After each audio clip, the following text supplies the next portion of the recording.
I decided to make another video for you guys for this answer key, or for the review guide, make an answer key for you. So I'm going to take you through some of the questions, see if I can do as many as I can in a certain time period. Okay, but starting out, the first ones here kind of just have some information about polynomials that you have to know.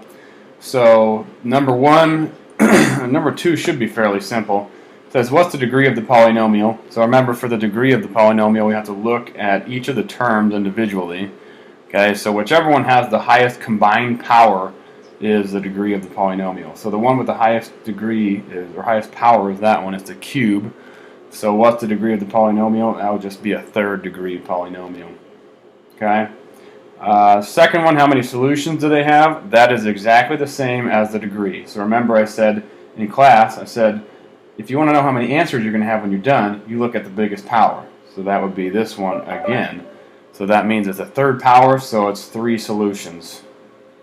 Okay, or 3 x-intercepts. Then the next one down here, okay, degree is even or odd, so this goes along with that packet that we did one day. Both of the ends are pointing down. So we look at the end behaviors here. We got that one is going down, and that one is going down. Alright, so if they're both going the same way, that means it has to be an even function. So that's like a parabolic type thing, where they're both going down or they're both going up. So this one would be an even function. Alright, and then for the second part, leading coefficient is positive or negative. Look which way the ends are pointing. They're both pointing down. Okay, so down is associated with negative values. So that means it's a negative leading coefficient. Okay, and then how many real solutions? That means x-intercepts.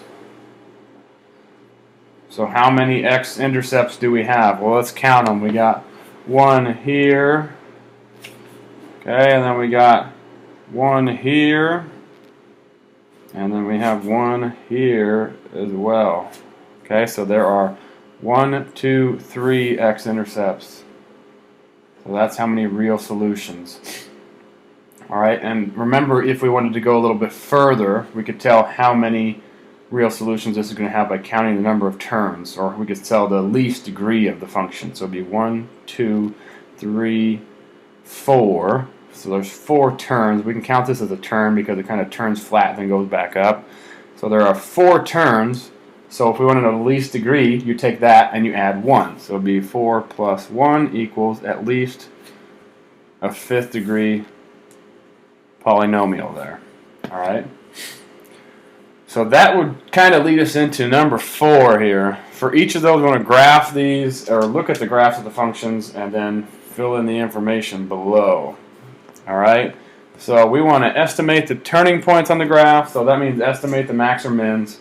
Okay? And determine if it is a relative max or min. Estimate the x-coordinate for every 0. Determine smallest possible degree and domain and range.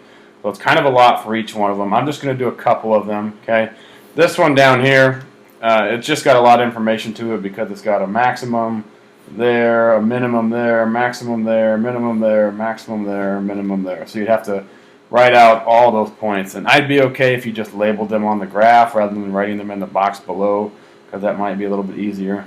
But let's take a look at the first 2 of them. Okay, so I'm just labeling about where I think my maximums and minimums are going to be on these graphs. Okay, so let's look at the first 2. So there, there, there.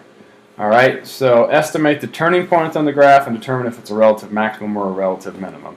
So I'm just going to write minimum, maximum, okay, and I'm going to write the points next to it. So I'm going to look at my minimums first. So here, if my 0, 0 is right there, then I'm going back 1, 2, and about, we'll say 2.6. Say 2.5, not that big of a deal. So negative 2.6, comma, we are down 1, 2, 3, 4. So negative 2.6, negative 4. That's one of them. We have to do this other one here. So it's about 1.5, negative 4. So it'd be positive, positive 1.5, negative 4. That would be my 2 minimum points, which are here, and they are here. Those 2. Okay, maximum, we would want this one. So 1, 2, 3, negative 3.5. comma, we're down to about a half, so negative 0.5, that's one of them. Then the other maximum would be up here. So if 0, 0 is here again, we're negative 1, negative 1, positive 3. So that would be my maximum because that's a high point. Okay, this would work. This is good enough because you're labeling the turning points and you're saying if they're a maximum or a minimum. Alright, so then we need the zeros. Okay, this is very similar to what you guys had to do on the last test, but I don't think I asked you to write out the zeros. I wrote them on there for you guys, but I'm asking you to here. Alright, so estimate the x-coordinate of every zero. We have that one right there, which we could say is close to negative 2, so I'm just going to estimate and say it's negative 2, 0. Okay, and then we have this one, that is 0, 0. And then we have that 0 right there, so it's 1, 2, 3, say 3.2, 0. So those are my zeros. That would be, if I labeled it on the graph, that would be here, here, and here. Okay, so this would be part A, this would be part B. Part C says determine the smallest possible degree. Well, I just kind of did that up above for you, so you count the turns. So 1, 2, 3, 4 turns. So the possible degree is 4 plus 1 equals a fifth degree. And remember, that's the least possible. What that means is this could be more than a fifth degree, because if you guys remember from that packet that we did, the higher the degree, sometimes the more turns you get, or the flatter the curve kind of gets. Because we had those like x to the 8th, and the x to the 8th was kind of like a really flat at the bottom. It was kind of a boxy shape. So you just count the number of turns and add 1, and that tells you the least degree. Okay, so then we need domain and range. And a lot of the times for these, both of them are going to be all real numbers, except for when you get to an even degree. Okay, if we're an odd degree function, like this one would be, or this one over here would be, those are always going to be all reals for both. If you're an even function like this, remember we can tell it because it's going the same direction, then you have to figure out what that bottom point is going to be. So for this one, since it's an odd function, domain is all reals and range is all real numbers. Alright, so let's take care of this one quick. So maximums, minimums, I switched it around, that's okay. Maximums here, so my origin is right there. Okay, it's kind of hard to tell on these, I suppose. But my maximum is going to be about negative 0.51. And then my minimum would be these points down here. Okay, so it's 1, 2 and a half, so negative 2.5, and we're down to 3. So then that means this one is 1.5, negative 3. Okay, so that's A. B is the zeros. So we'll say my zeros are negative 1, 0. And 2, 3, so say negative 3 point, we'll just say 3.8, 0, and then we have 0, 0, and 1, 2, 3, we'll say 3.2, comma 0. So there's 4 of those, 4 zeros there. Alright, C, least degree, 1, 2, 3, add 1, so 3 plus 1 equals at least a fourth of degree. And then D is domain and range. So this is the one I said, since it is an even degree, it's going to have a certain range.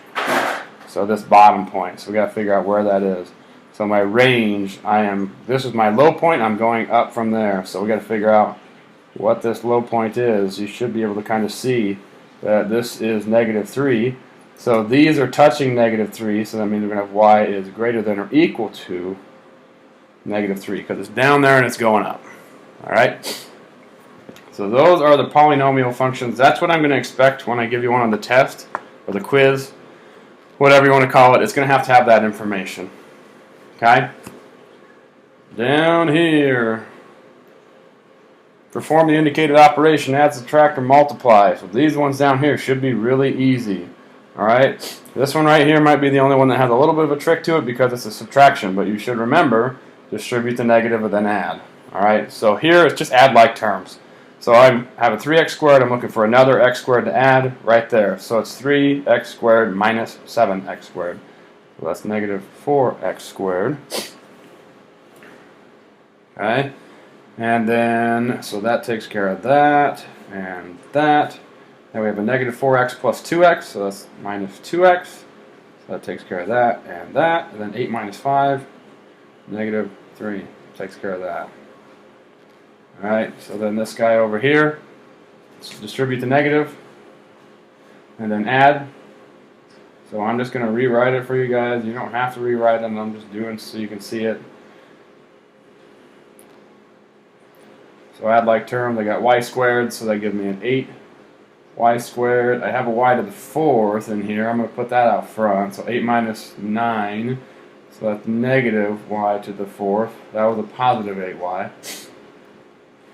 Okay, so I know it's plus because that's a positive 8y squared. And then I have those. So negative 5 plus 2 is positive 2y. So that's that one. Alright, this was the only difference between the two of them. You distribute the negative right there, you take it through, and then you add. Okay? On to page 2. Very similar things here on page 2.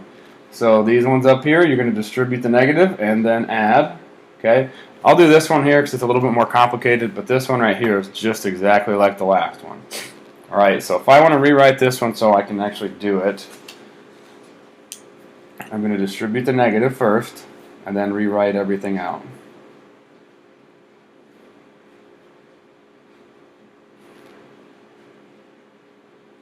So there, my negative has been distributed to the negative 4, or the 4 and the 2 right there. Now I just add like terms. So 3x squared, 5x squared, gives me 8x squared. 5x and 2x, that's a 7x. And then 2 minus 4, that's negative 2, plus 7, that is a positive 5. That's your answer. And some of you guys might be thinking, well, do I keep going from here? Do I factor? No, all you're doing is simplifying polynomials. You're not going to factor here, you just simplify those and you're done. Okay? Number 9, so people had some issues with these earlier. What you're going to do first here is you're going to simplify anything inside the parentheses, okay, which I can't, and then you're just going to multiply from left to right. So I'm going to have 15 times 5 times 5, which I'm going to have to get my calculator out for that.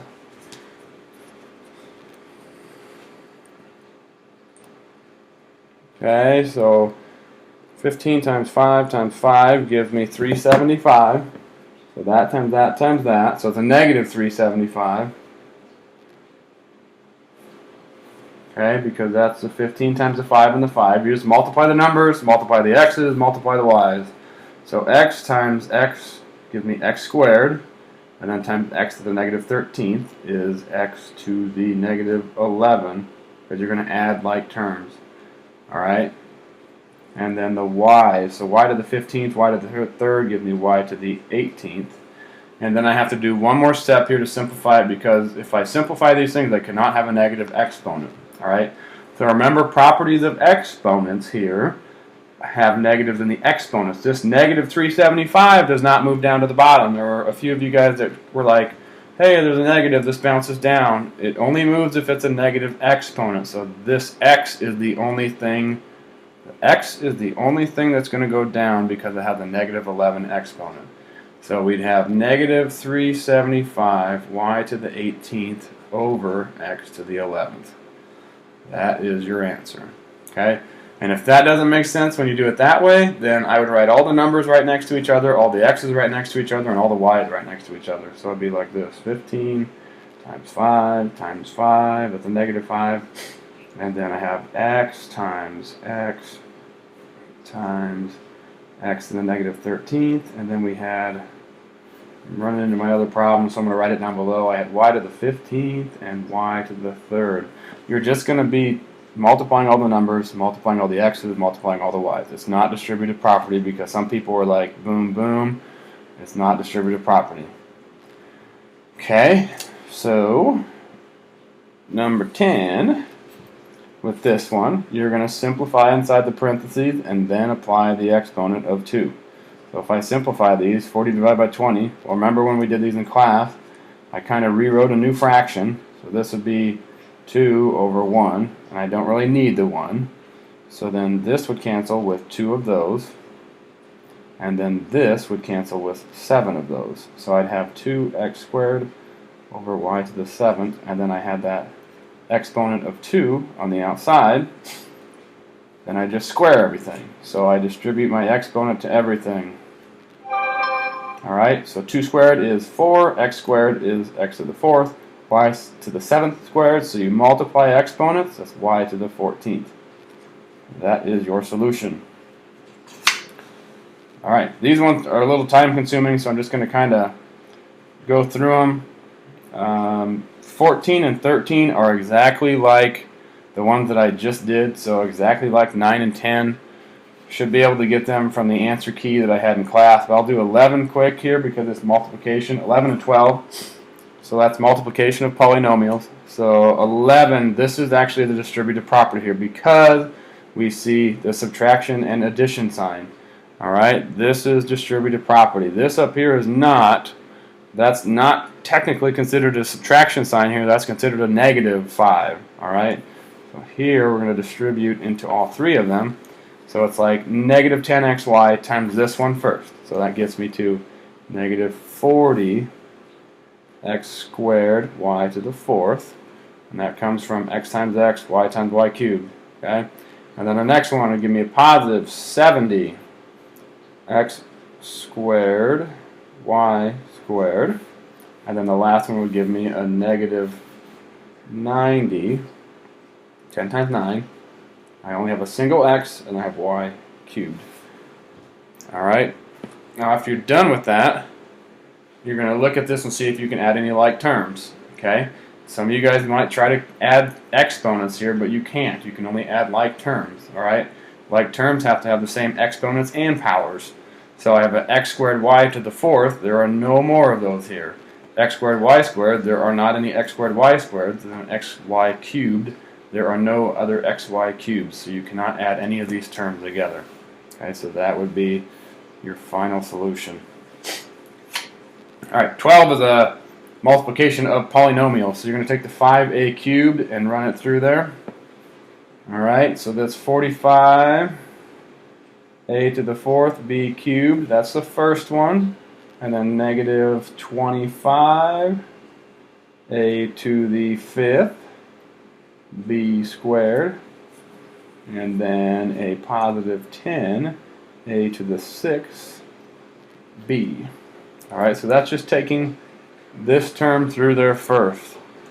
So 45 a to the 4th b cubed, so take it times that, times that, times that. And now we're going to take the b squared through there. Alright, so b squared is going to go through there. Try to make a couple different lines here so you can see what we're doing. So b squared runs through there. So it's 9ab to the 5th. Alright? And this is where I kind of said write it out cascading. If you see another one that matches that, I don't think you're going to have any terms that match here. So I'm just going to write it off to the side. So it would be 9ab to the 5th. And then to the next one here, it would be minus 5a squared b to the 4th. And then to the next one, multiplying these two here. So it's 2, so plus 2, a cubed, b cubed. Then look, see if you have any like terms, which I doubt you will.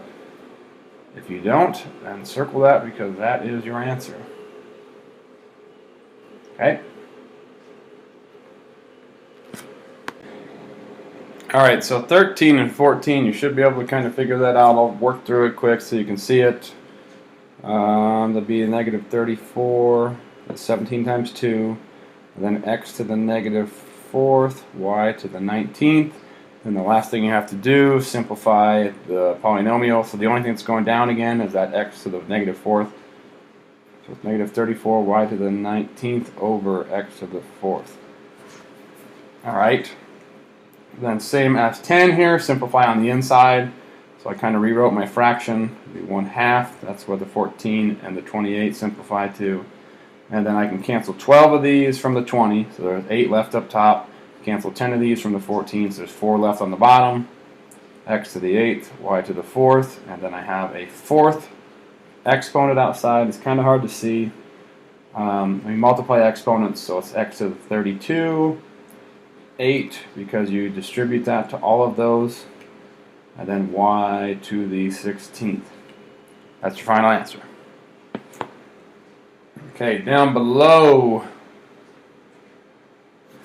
evaluate the polynomial. This is just simply you plug it in. Okay, you plug in the 2. I plug in 2 first, and then I plug in 4 next. Okay, so it look like this. P of 2 equals, I'm only going to do the 2. Alright, 6 times 2 to the 4th plus 4 times 2 cubed minus 3, 2 squared plus 8 times 2. Alright, so I just plugged in 2 for all the x's, and now I'm going to evaluate. So 2 to the 4th, that is 16, so it's 6 times 16 plus 4 times 2 cubed, that's 8. 2 to the 4th, that's, or 2 to the 2nd, sorry, that's 4. Plus 16 plus 15. I'm going to keep simplifying here. So 6 times 16, that's 96.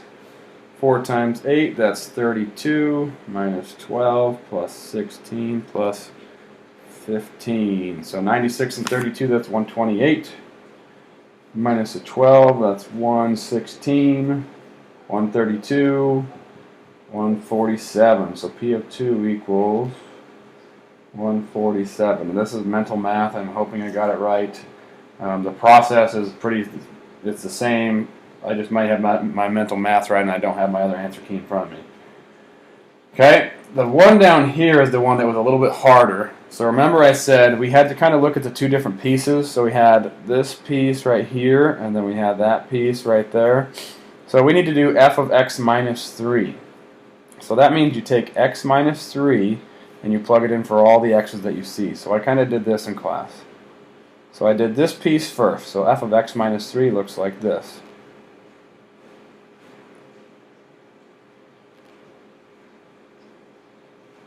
Alright, so we plug in the x minus 3 and that should be a squared. And then the negative f of 3x would look like this. So I'm going to multiply everything by a negative 1 and then put a 3x in for all the x's that I see. So this would be a negative 4 times 3x squared minus 3 times 3x plus 3. So I just changed all the signs here. Alright, and once I evaluate both of these, then I'm just going to add them together. Okay, so this one would turn into this, x squared minus 6x plus 9 plus 3x minus 9 minus 3. So I multiply everything by a 4 in here, so it's 4x squared. That would give me a negative 24x. So then I would add that to that, so it's a negative 21x. And then this would give me a 36. So 36 minus 9 is 27, minus 3 is 24. Okay, so I have that, and then I'll simplify this one.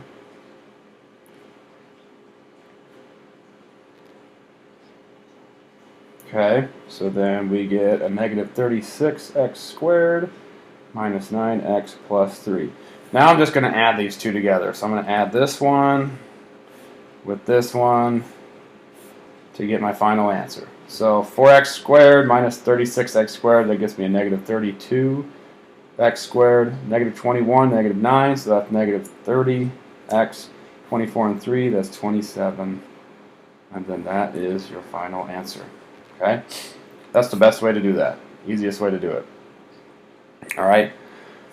2 on the bottom. So I could do synthetic division, but I specified here I want you to do long division. You're going to have to know how to do both on the test. I'm not going to do this one because I may need a calculator for that one. I will do this one because it's a little bit smaller numbers, but we will see. So we look at this first, okay, and you set that equal to 0. That's what's going to tell you what you need to put in the box. So I'm going to put 8 in my box off to the side. Alright, so it looks like this. And then the numbers that go in here are my coefficients. So 10, negative 85, and then a negative 10. And I don't, oops, I need long division, sorry. Cross that off, long division, redo. So x minus 8, 10x squared minus 85x minus 10.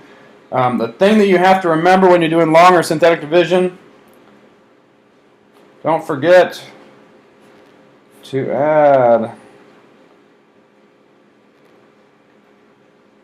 placeholders where needed.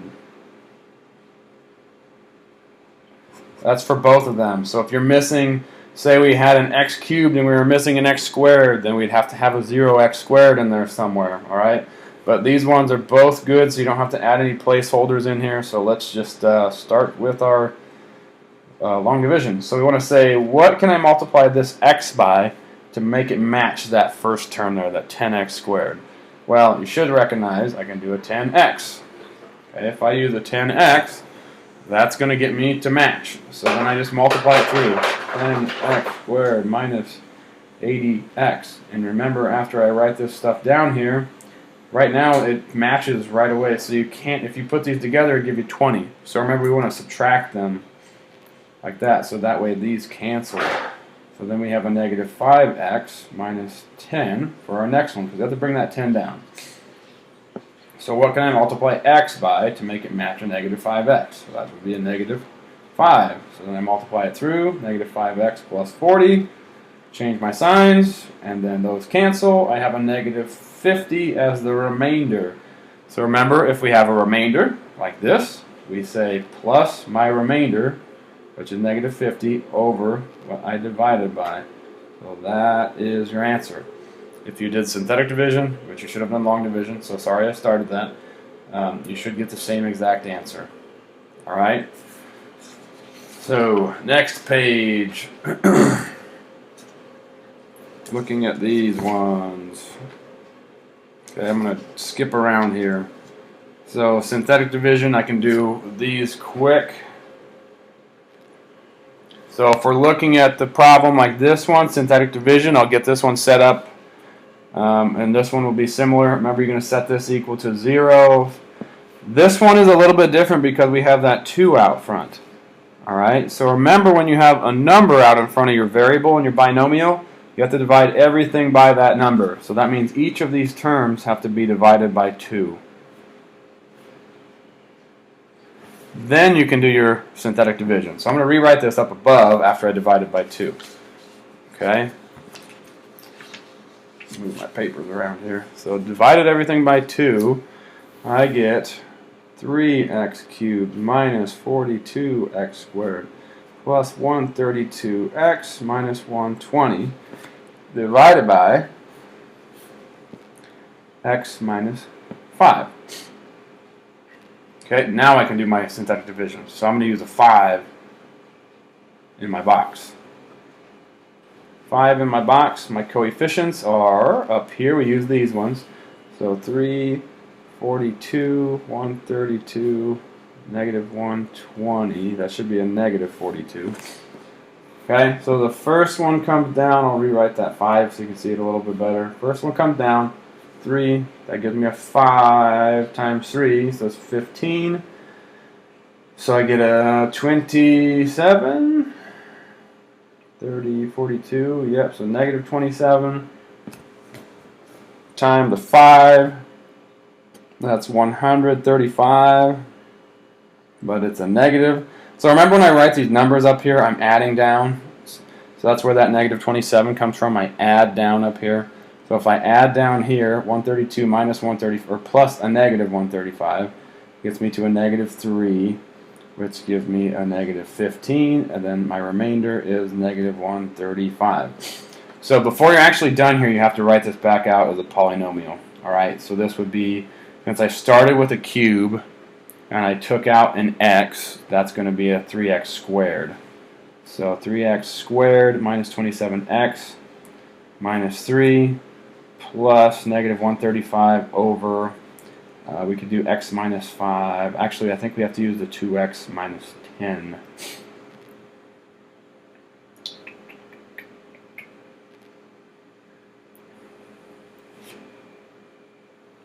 And then that is your final answer. This one over here should be a little easier. Okay. For 19 and 20, those should be fairly simple. All right. You could have checked them with Desmos while you're working on them. I'm not going to take the time to graph them completely, but I'm going to get you started here. So remember, when we do these, the instructions pretty much tell you how to do it. So it says graph the function to the right, so on the graph, by making a table of values, identify important points, max, min, 0 on the graph. So we needed to start with an XY chart, and we wanted to go from -3 to +3. All right, and then when we graph those, we have to see if that gives us enough information. All right, so some things I can look at the graph to see if I did it correctly. I look at my leading term, so it's 6x to the 5th. I know that this is an odd function. So if I think about n behaviors, I know they're going to be opposite directions. All right, 6 is the positive, so I know it's going to be it's going to go somewhere up here and somewhere down here, because it's going to be a leading coefficient, which is positive, so I go up to the right, down to the left. And the same exact thing for this next one down here, 5x to the 5th. It's going to go up to the right and down to the left. So it's going to end up something like that. There are some curves and stuff in between, but that's the point of the XY chart. All right, you should have been able to look that up in class to get your numbers. And if you absolutely cannot get the correct numbers, email me later, and I'll help you out a little bit. Okay. So the one down here on the bottom says use an XY chart for the given function to find the consecutive values of x for which each real 0 is located. So that just means exactly what it is. You make an XY chart. But remember, we're looking on the XY chart for where numbers switch from negative to positive in the y values. So if I make an XY chart, I guess I could have done it sideways. I'm just going to start at a -4 just to see if we need it. And I'm going to cheat here and grab my graphing calculator.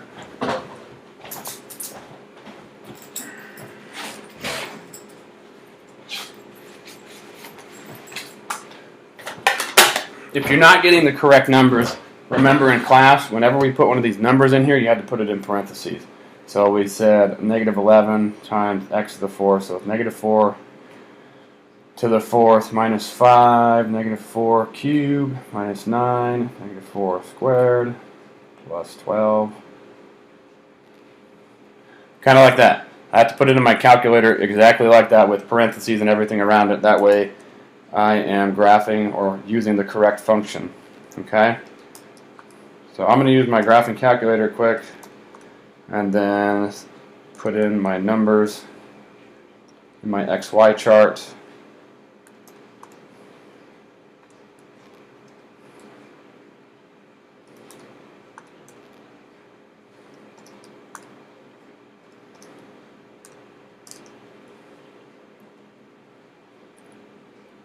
Those are big numbers is what it looks like. So I don't need the 4 because it's a huge number.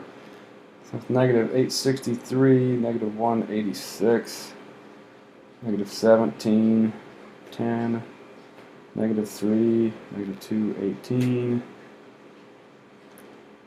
And the other ones are huge, so it's not necessary. So looking at this function, okay, remember how we could determine if it's going to have a 0 or not. So we're going down, or this would be going up from this one to this one. So it's going up, up, up to a 10, back down to a -3. So we can say that this is a maximum because that went up to that point and it's going back down. But really we're looking for where it goes from positive to negative or vice versa. So we are here to here, here to here. Those are where they change the sign. So negative to positive, positive to negative. So we could say it's between -1 and 0, and then 0 and 1. That would be where the consecutive zeros, or the consecutive integers where the zeros lie. Okay? Alright, almost done here. Last page. Looking at the last page here. 22 is exactly like the last one, 21. So I kind of explained how to find a maximum or a minimum. So you'd be seeing if the values go up to a certain number, then start to decrease.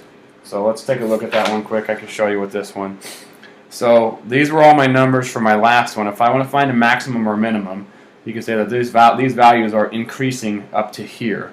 Once I get to that 10, then they start to decrease again. So that means this must be a maximum, because maximums, right, they go up to a value and then they go back down. So my values are increasing and then decreasing. That's how you can tell it's going to be a maximum. If it were the other way, so say this, I'd be going down and then back up. This would be a minimum. This would be a maximum. Okay? That's how you tell. So make an XY chart with this guy right here. Look for values to go up to a certain point and back down, or vice versa. Okay. A few more here. So factor the polynomial. So let's use smile method grouping and sum of cubes. I'm not going to do 23. That's smile method. You should be able to figure that one out. 24 and 25 are the ones I will do, because they are the new patterns. And I gave you sum of cubes or difference of cubes. I'll give you this on the test or the quiz. But we need to figure out what our A and our B are first of all. So looking at this one, we have to say, what's the cube root of 216, or is 216 a perfect cube? Yeah, that's 6x, so that's my perfect cube. And then this one would be 5y.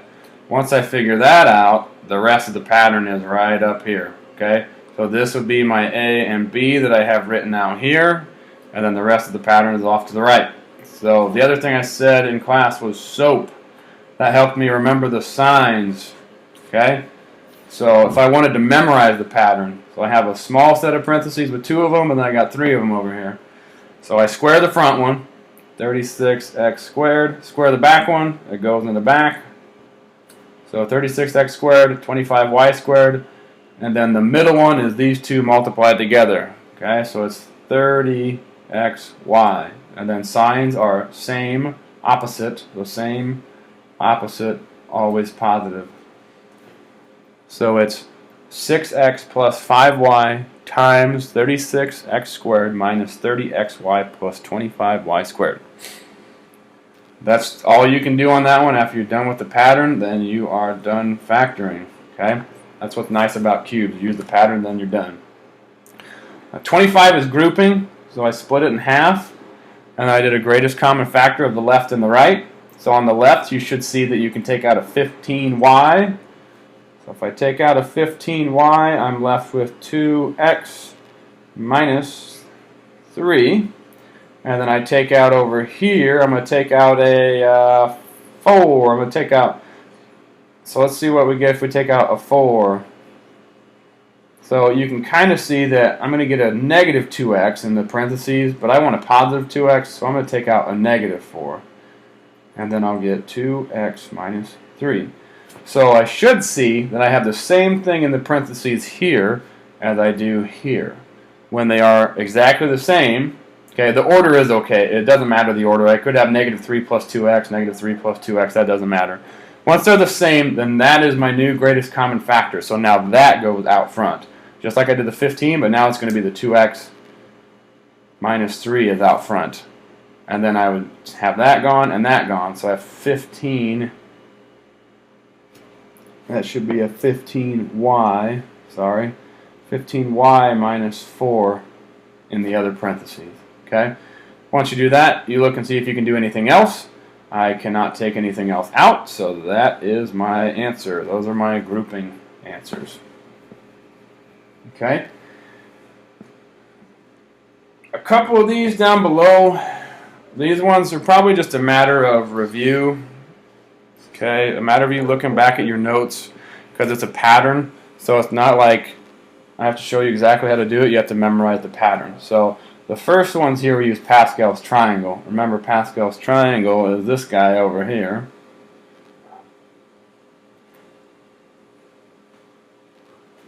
One, 5, 10, 10, 5, 1. And remember, Pascal's triangle starts at n equals 0.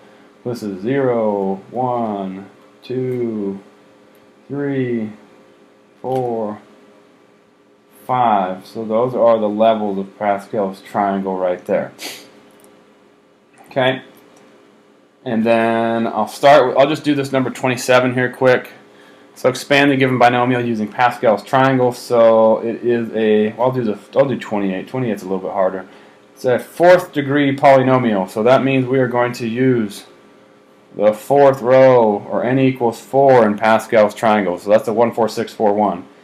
So the first term is always the first term to the fourth power, first term to the nth power. So 2k, I have to put it in parentheses to the fourth power. And the second term is where that second term comes into play. And then we use Pascal's triangle's number. So this should actually be a 1 out front. We don't ever write that. It's not really necessary. So the second term, I go to the 4 right there. 2k. Remember, this exponent goes down by 1. And then now my second term goes up by 1. Or it starts there. It begins. So then the third term, I'm at the 6. 2k to the second, negative b to the second, and then a 4, 2k to the first, negative b to the third, and then 1 with a negative b to the fourth. Okay, last thing you had to do is just multiply all that out. So 2 to the fourth, that gives me a 16. So 16k to the fourth, 2 to the third, that's 8. So this was 8k cubed, so this gives me 32k cubed. Oops, sorry, but it's that minus b in there. So this should be a minus. So it's minus 32k cubed b. I started to write an exponent there. That's not right, though. So, because this is the first power, I don't need to write the first power. All right, then this one would be, so 4k squared. 6 times 4, so that's 24k squared. B squared, because a negative b squared, that cancels out to just a b squared. And then we have 4 times 2k, so that's 8k. But again, this is a cube for the b, so that should actually be a minus. And then the last one will be plus b to the fourth. Sorry about the scribbles on that one. Alright, and then one of these guys down here for the last one. So find the specified term of the given binomial. Remember, this is the combination stuff where we had the combination, whatever this power was, that went there, and then this one was the difference between the two above that. So both of these are pretty simple. If we're looking for the fourth term or the sixth term, whatever term you're looking for, you remember you subtract 1. So this is 4 minus 1. So I'm going to use n equals 3, or I'll use r equals 3, sorry. The n matches the 5. Okay, so this would be 5c3, you've just given that. And then now I have to put each of the terms in parentheses. So it's 10k goes here, and then a negative m goes there. The negative m matches with the 3, and the 10k matches with the difference between the two. So it would be a 2. Okay, so 5c3, that would be, I can use Pascal's triangle. 1, 2, 3, 4, that's 10. So this would turn into a 10. So 10 squared, this would be 100k squared. So then this would be a negative m cubed. Multiply all three of those together. We get negative 1000k squared m cubed. And I'm not going to be super picky on the order that you write those. Just if you write it in the order that you write it in the pattern, that's okay. Alright, so that's exactly how you do 30. Rather than using a 6, we'd use 6 minus 1, which is 5.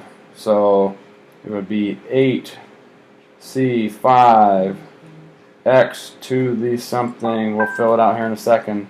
Before y to the 5th, this would be to the 3rd. So whatever you get from that, when you multiply it out, that would be your answer. All right, for synthetic substitution, we got to do 2 answers for each one of these. Remember, it looks kind of like synthetic division, where we're just going to take whatever that number is and we're going to put it in our box and run through synthetic division.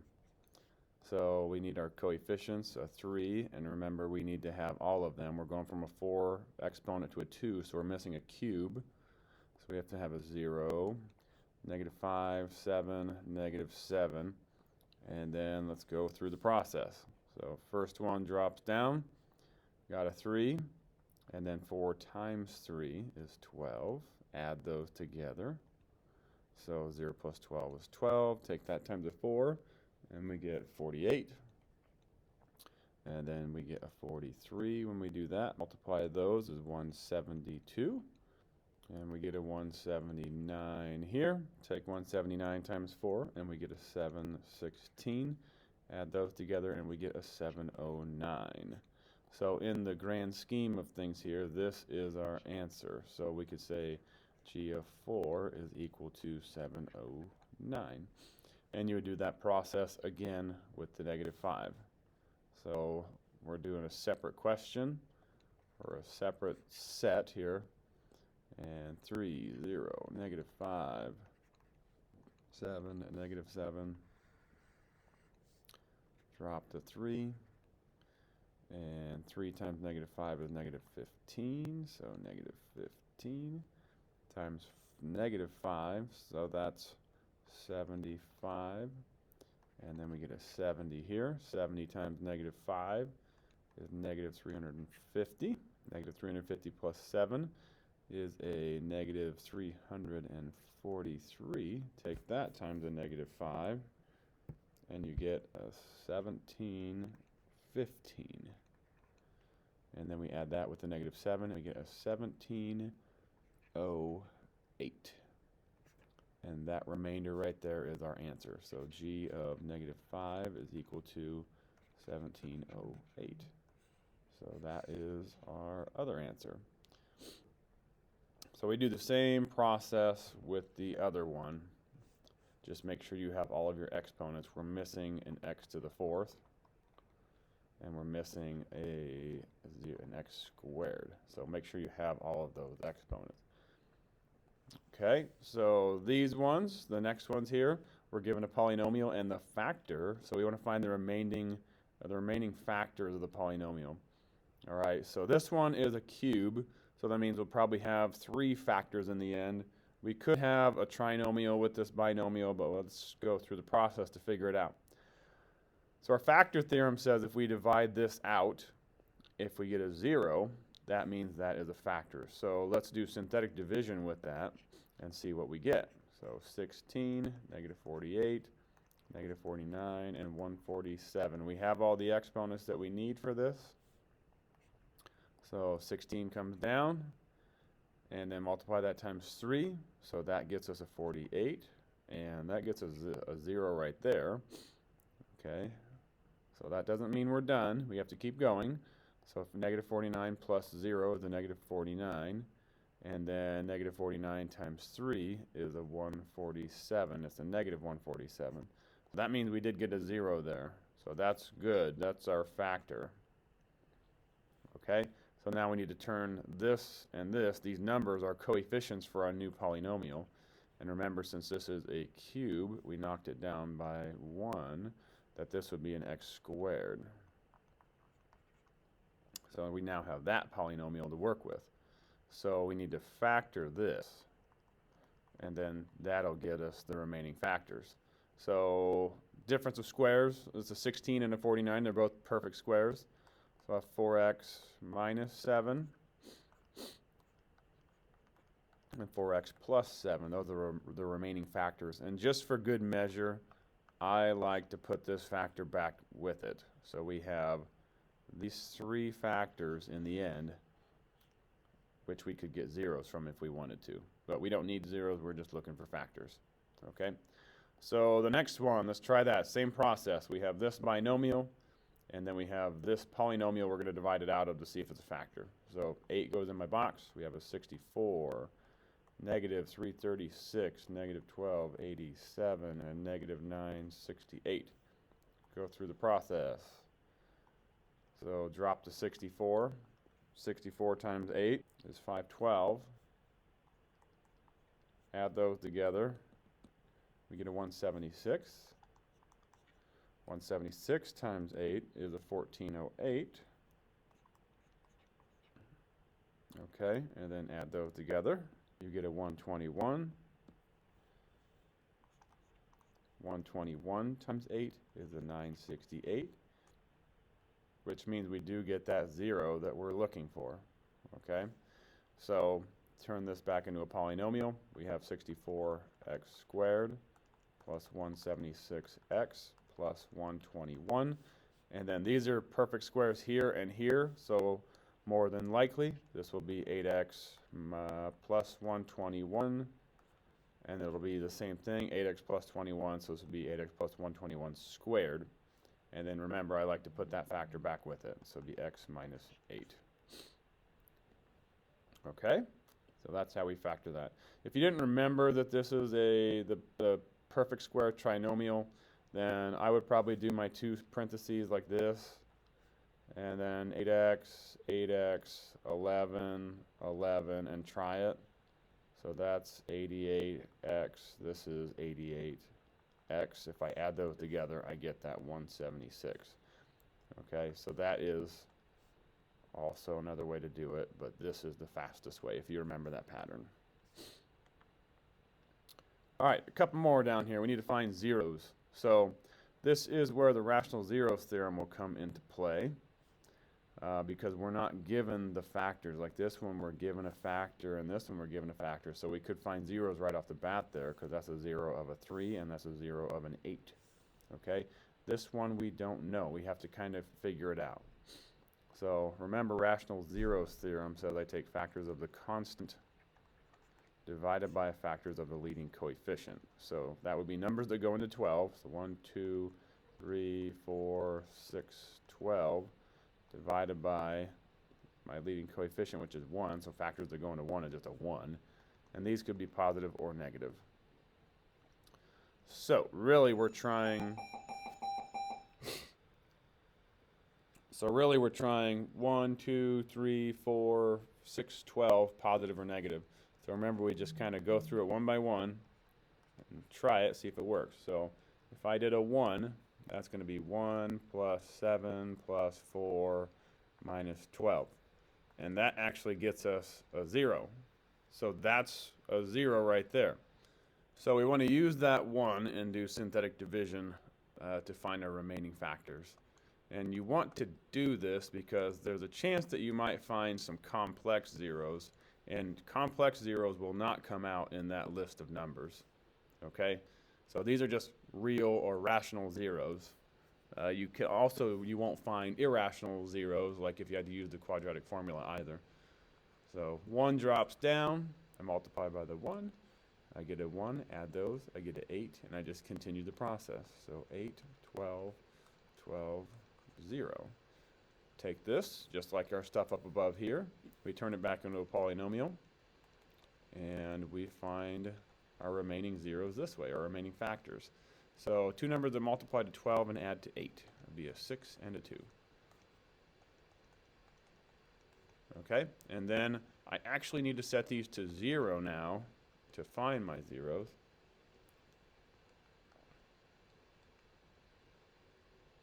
And I actually need to set these to 0 now to find the zeros.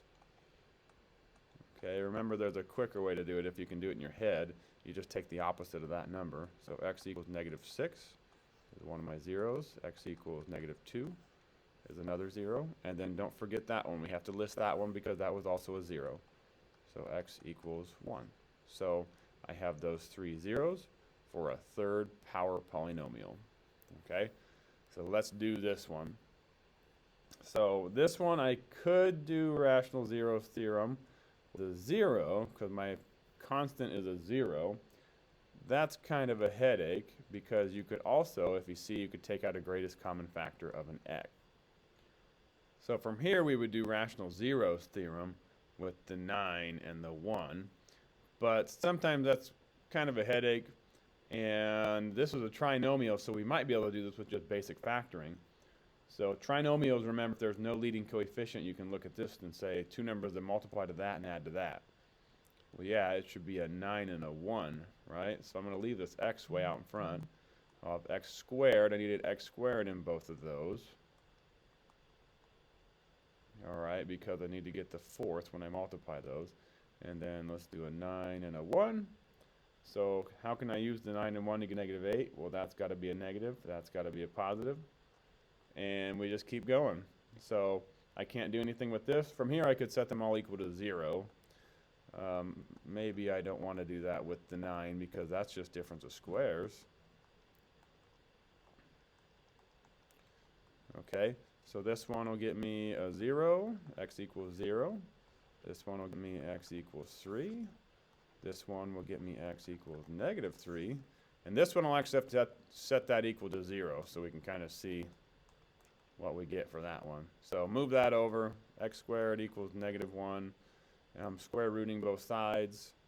So that gets me an I. But remember, when I do this, I have a plus or minus. So that would be my other answer. So I have 1, 2, 3, 4, 5 zeros. And I have that fifth power. So those correlate. Okay, so hopefully this helps you review for the test. These are all your rational zeros theorems and synthetic division questions. So if you have any other questions, email me. Thank you for watching.